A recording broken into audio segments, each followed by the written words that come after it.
영서와 영동을 잇는 가장 빠른 길인 영동고속도로. 새 영동고속도로가 뚫린 뒤 영동과 영서를 가르는 백두대간 마루굼에 서서 사방을 조망할 수 있었던 대관령 휴게소는 점차 잊혀져 갔습니다. 그러나 최근 옛 대관령 휴게소가 다시 북적거리고 있습니다. 양떼 목장과 대관령 옛길 등이 인기를 끌면서 관광객들이 몰리고 있는 것입니다. 하지만 대관령에 우리나라의 조림 신화가 깃든 곳이 있다는 사실은 잘 알려지지 않았습니다.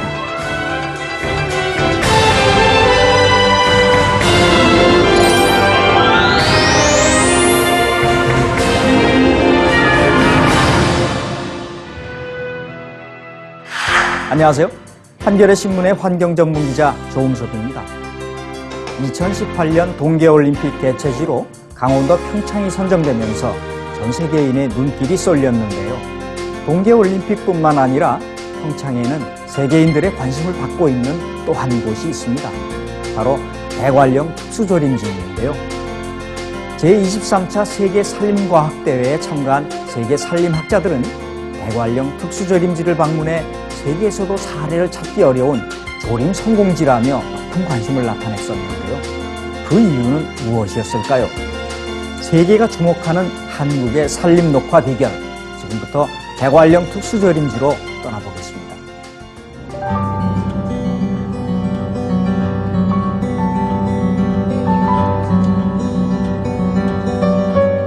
여러분은 대관령 하면 무엇이 먼저 떠오르시나요? 양떼 목장과 허브나라 등 낭만적인 관광지도 있겠지만 오늘 우리가 찾아가 볼 곳은 한 세대 만에 황폐지가 울창한 숲으로 변모하는 곳입니다. 대관령 특수조림지가 바로 그곳인데요. 옛 대관령 휴게소를 중심으로 도로 양쪽 산자락 311헥타르에 걸쳐 있는 이 조림지는 1976년부터 10년 동안 황무지에 사람이 일일이 손으로 나무를 심어 가꾸어 숲으로 일궈낸 곳입니다. 이렇게 숲이 울창한데 왜 조림이 불가능한 지역이라고 했을까 의문이 들었는데요. 대관령 야생화 숲길이 있는 광장 오른쪽 특수조림지에 오르는 길 옆에는 당시 방풍 울타리에 기둥이 잔해로 남아 있었습니다. 이게요? 예. 이 시멘트가 40년 전에는 우리나라 게 아니고 미군의 원조를 받아가지고 만드는 거예요. 아니 40년 전이라면 70년대? 이게 이 특수조림지 시작할 때? 예. 그렇죠. 이제 실패가 원인이 뭐냐면 바람이 원인이었어요. 여기가 화전민터였기 때문에 여기가 옛날에는 일제 때는 이쪽에 사는 어르신들 얘기는 나이 많은 어르신들 얘기는 일제 때는요. 여기가 전나무, 소나무, 주목이 대단히 군락지였다 그래요. 특히 삼양목자는 아침에 해가 뜨면 불타는 숲이었다 그래요. 그만큼 주목은 이제 붉은 나무잖아요. 그래서 불타는 숲 정도로 주목이 길에서 아주 흔했다 그래요. 방풍책은 높이 3m의 통나무로 기둥을 세우고 조릿대, 쌀이 등을 엮어 만들었는데 울타리의 앞과 뒤의 바람을 50% 이상 줄이는 효과를 냈다고 합니다.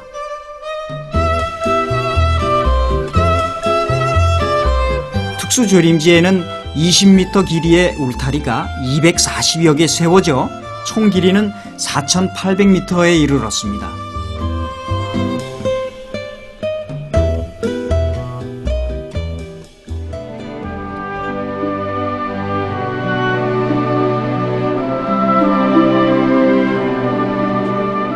대관령은 반세기 전 황무지와 바람만이 살고 있는 척박함의 대명사로 알려져 왔습니다. 그리고 6.25 한국전쟁을 치르면서 삼천리 금수광산은 그 아름다움의 흔적마저 곳곳에서 잃어버리게 되었습니다. 백두대간의 중심 대관령에도 화전의 흔적과 바람이 쓸고 간 황량함만이 남게 되었습니다. 화전민조차 정착하지 못했던 대관령은 버려진 황무지의 모습이었습니다.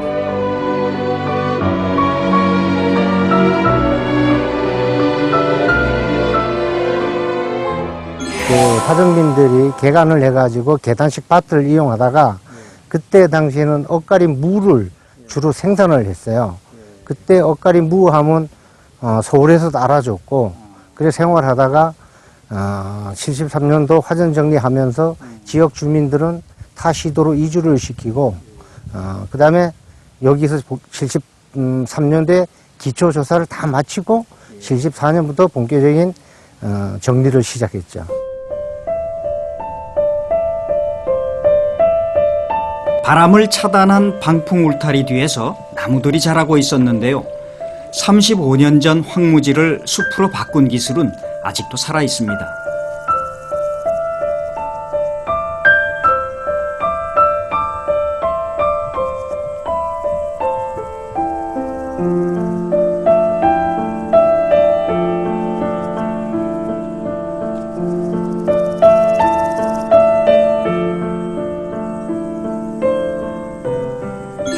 보통 경제 발전이 안 된 나라에서 조림 성공이 되기 어렵습니다. 그런데 우리나라는 경제 발전과 함께 녹화를 성공했는 나라이기 때문에 세계에서 상당히 주목하는 것 같고요. 그런 정책이라는 것이 사실 자연 환경만 가지고 우리가 얘기할 수 있는 것이 아니고 역사적인 배경, 그리고 인문 환경적인 문제, 경제, 사회 경제 문제, 이런 것이 다 복합적으로 어우러져 있거든요. 그런 차원에서 우리가 새마을 운동이라든가 경제 발전과 더불어 녹화 성공을 했고, 소나무와 전나무, 낙엽성 나무가 장관을 이루고 있는 대관령숲. 혹독한 자연 환경을 이겨낸 나무와 이를 지키고 가꾸고자 하는 사람들의 노력으로 대관령은 제2회 아름다운 숲 전국대회에서 22세기를 위해 보존해야 할 아름다운 숲으로 우수상을 수상했습니다.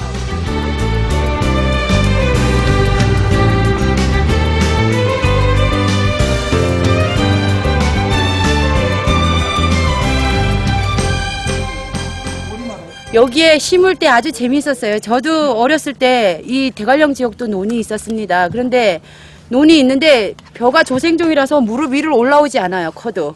근데 이쪽 주민들을 동원을 해서 나무 심기를 하는데 안 되니까 어떻게 했냐면 마사토에 그 흙이 날아가서 거의 없으니까 이 토양을 개량을 해야 했어요. 그래서 이쪽 주민들한테 바서가리로 논에 흙을 퍼다가 지는 흙을 퍼고 손수레에다가 담아가지고 여기에다가 쉽게 얘기하면 요즘에 얘기하면 객토를 했어요. 예. 아랫목에다가 이렇게 묻어.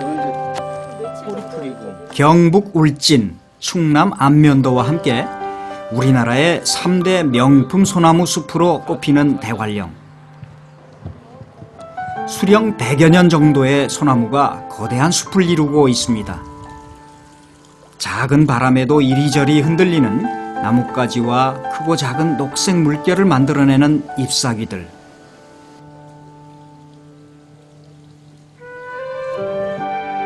한겨울의 고요함과 한여름의 청량함. 계절마다 각기 다른 생명으로 자연과 마주할 수 있는 곳이 바로 대관령입니다.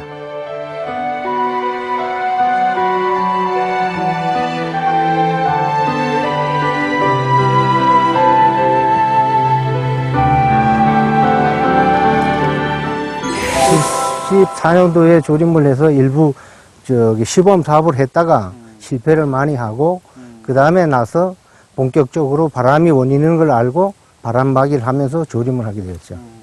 당시에 75년도에 시멘트로 조립도 해야 되고 그런 것도 설치를 하기 때문에 조림을 하고 바람막이는 가을부터, 봄부터 가을 그 사이에 조림한 지역부터 점차적으로 이제 방풍책을 실시했죠.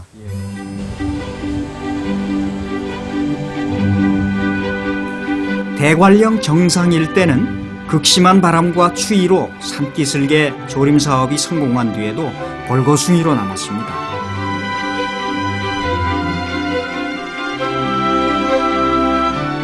(1999년부터) 3년 동안의 복원 사업에는 방풍 울타리와 통발 이외에 새로 방풍망이 도입됐는데요. 삼각기둥의 꼭지점을 바람 방향으로 향하도록 설치하고 모기장을 씌워 바람을 막는 장치였습니다.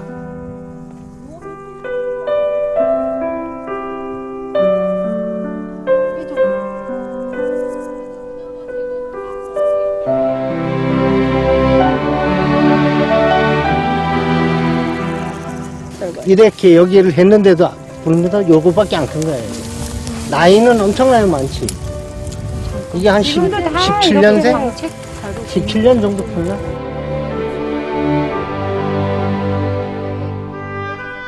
조림 사업을 위해 논흙 90톤을 산 꼭대기까지 옮겨와 객토를 하기도 했는데요. 이 모든 과정은 일일이 사람의 손을 거치는 작업이었습니다.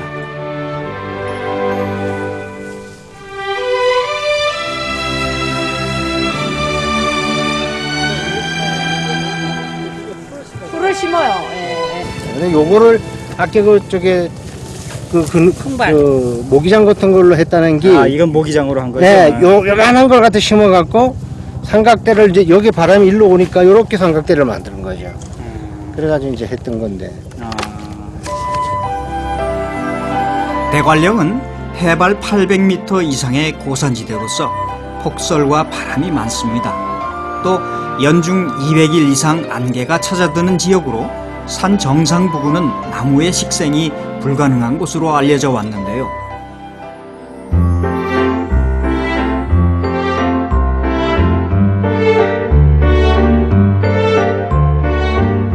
지난 1974년부터 시작된 범국민 식수 사업으로 심어진 나무들은 거의 생존이 불가능했습니다.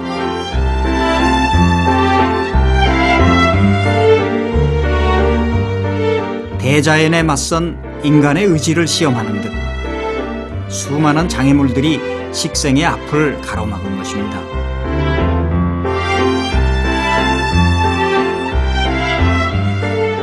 그렇게 초기 조림 사업이 실패한 이후 바람에 쓰러지고 무너지면서 다시 나무를 심고 방풍목을 세우며 불굴의 의지로 조림 사업을 계속해 왔습니다.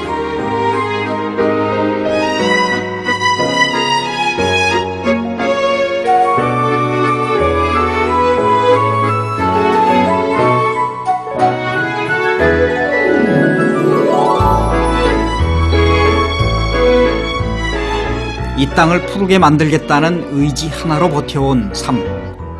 자연의 악조건을 극복하고 백두대간의 중심 대관령은 이제 인공조림 사업의 성공과 더불어 수많은 사람들이 즐겨 찾는 곳이 되었습니다.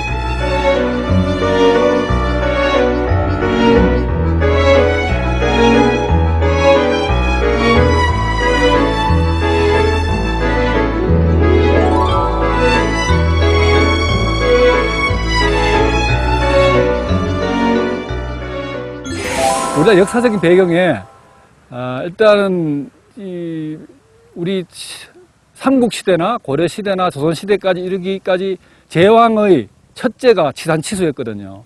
그리고 모든 국민들이 백두대간에 대한 전통을 받아서 산이나 숲은 보호해야 된다 생각했고, 그래서 보면은 우리가 일제 말 한국복랑 그때 그 어려운 때도 뒤산은 발갛게 벗겨먹어서도 마을 앞에 있는 전통 숲은 보존을 했거든요. 근데 그러한 마음속에 있던 나무에 대한 사랑, 아니면 나무에 대한 존경, 외경, 이런 것들이 어우러졌기 때문에 국민 모두나 산에 쫓아가서 나무를 심은 거라고 그렇게 봅니다.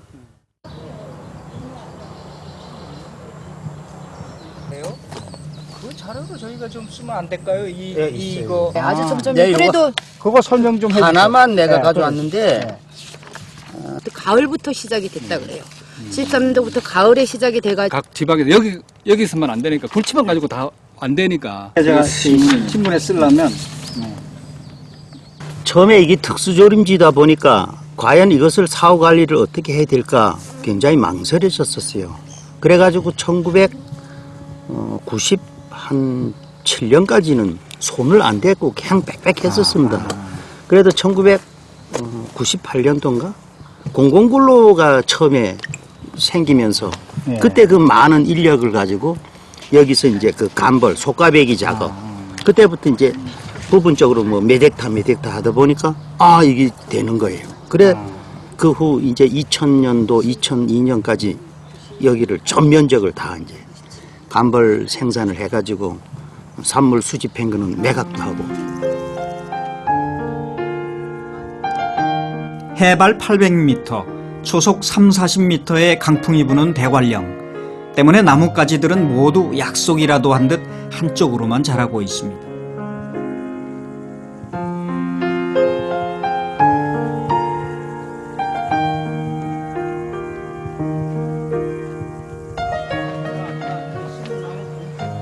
아름다운 대관령 길을 따라 내려오다 재미있는 놀이를 발견했습니다. 반이 이게 나눠져 있어요. 1반, 2반, 3반, 4반 이렇게 이러면 이걸 반으로 떼줬어요. 이거를 이제 많이 이런 거를 많이 해요. 우리는 질경이 많쳤어. 아 그래요? 여기 우리는 촌에 장난감이 없어서. 이거 가지고 우리 하루 왼종일 놀았어요. 자, 그래서 기를 얼마나 크게 만들라고. 아유, 저기 아주 집에 가면은 이게 아주 재미 이거 많이 놀았는데 옛날에 많이 놀았어요. 이렇게 꼬인다고? 예 꼬여서 안 풀어져요. 죽어도 안 뜯어서요. 별짓을 해도 안 뜯어. 흔들으면은 지네들이 서로 엉켜가지고 이렇게 꼬여요. 이렇게 꼬여? 꼬이면 안 풀어져요. 그러면 이거를 이렇게 제기차게 하는 거예요. 좋은 거 선수야, 배웠어요. 선수 막.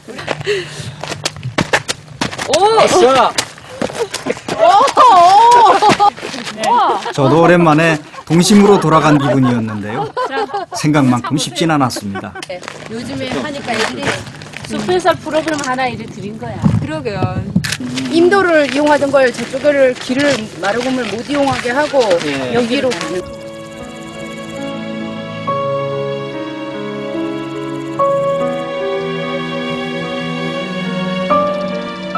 한여름 상쾌함이 느껴지는 대관령 특수조림지 정상.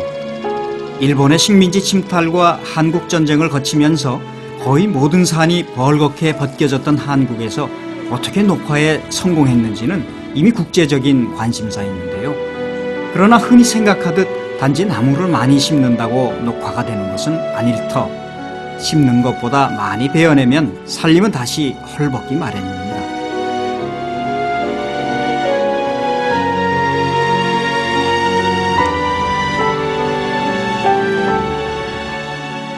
미래를 봤을 때도 상당히 이게 저는 축약하느라 보는 게 여기가 예전에 그 황무지였다시피 한 곳을 이렇게 푸르게 만들었거든요.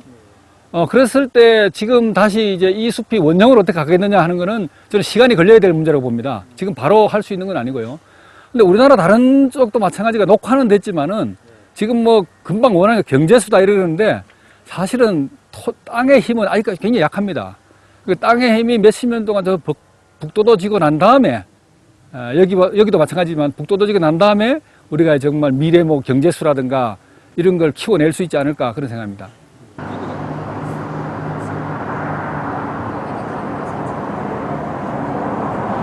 내가 가는 지체가 비싼데. 대관령 고개를 넘는 오솔길이지만 발에 채이는 돌 하나 없이 깨끗하게 나 있는 길. 수백 년 수많은 사람들이 오르내리며 저마다의 사연을 풀어놨을 것 같은 느낌이 듭니다. 이제 그 길을 우리가 걸어가고 있습니다.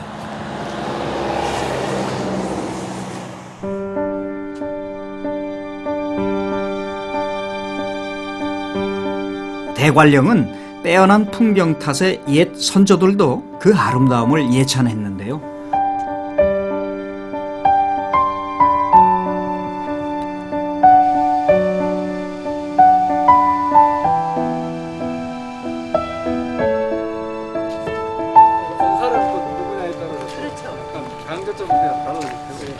도시에서 온 사람들이야.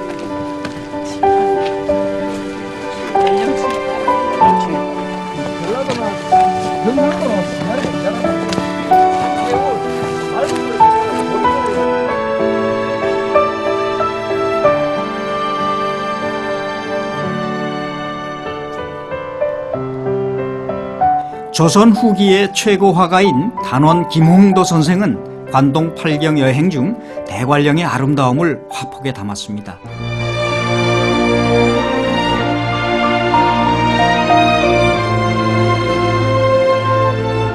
(1504년) 강릉에서 태어난 신사임당은 19살에 출가해 친정과 시가를 오가려면 부득이하게 대관령을 넘어야 했다는데요. 친정으로 향할 땐 구름같이 홀가분하게, 다시 대관령을 넘어 시댁으로 향할 땐 어머니 생각에 힘겨운 마음을 시로 남겼다고 합니다.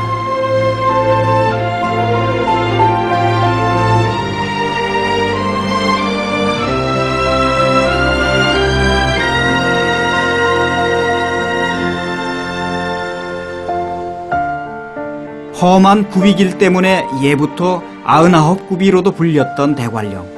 수많은 시인과 묵객들이 고개를 넘다 물레방아 주막에 잠시 쉬어가며 많은 시와 글을 남겼다고 합니다.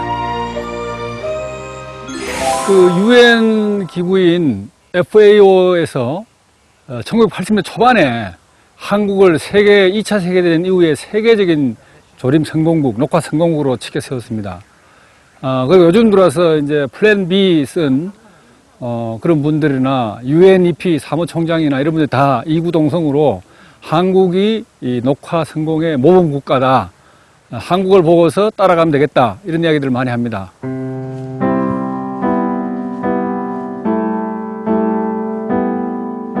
그 시절 긴 여정에 지친 나그네들도 대관령에게서 어떤 기운을 받았을까요? 느리게 걷기를 통해 대관령의 참 매력을 느낄 수 있는 시간.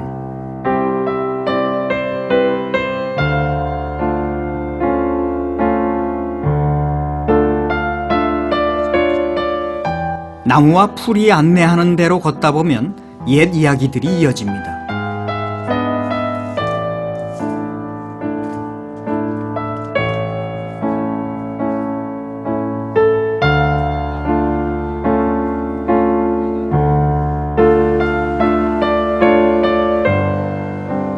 대관령을 얼마나 지키고 있었을까? 쓰러져 있는 거대한 뽕나무를 발견했습니다. 세월에 장사 없다는 말을 이럴 때 쓰는 걸까요?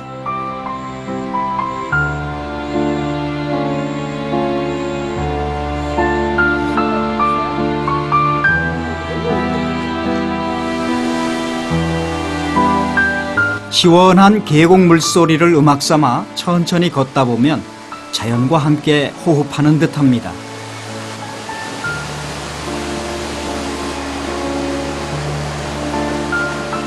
앞으로 대관령 특수조림지의 미래는 어떻게 펼쳐질까요? 땅 힘이 좋은 곳에는 나무가 잘 자랍니다. 그런 곳은 나무를 사실 베고 다시 갱신하고 해서 임업적으로 성공시켜 나갈 수 있겠지만은 국토 전체적인 맥락에서 계획을 세워야 된다고 봅니다. 지금 푸르게는 보이지만은 그 속에 들어가면은 인간 나지도 있는 것도 있고요. 그 다음에 푸르게 잎이 피복은 됐다 하더라도 토심이 아주 얕습니다. 그런 경우는 나무를 키워내는 힘이 없기 때문에 바로 미래를 보장할 수 있는 튼튼한 우량목을 키우기는 힘들거든요. 그래서 아직까지 저는 우리나라의 100년 대계를 내다보고 국가 전체적인 그런 녹화 성공 이후에 우량의 그 경제수를 키워나갈 계획을 마련해야 된다고 봅니다.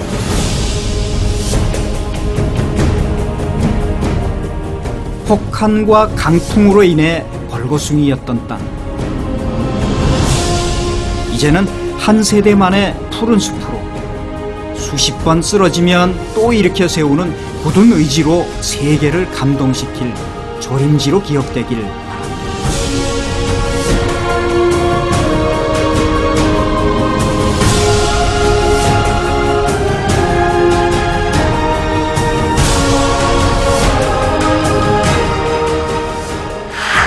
일본의 식민지 침탈과 한국전쟁을 거치면서 화전민들에 의해 황폐화됐었던 대관령 일대.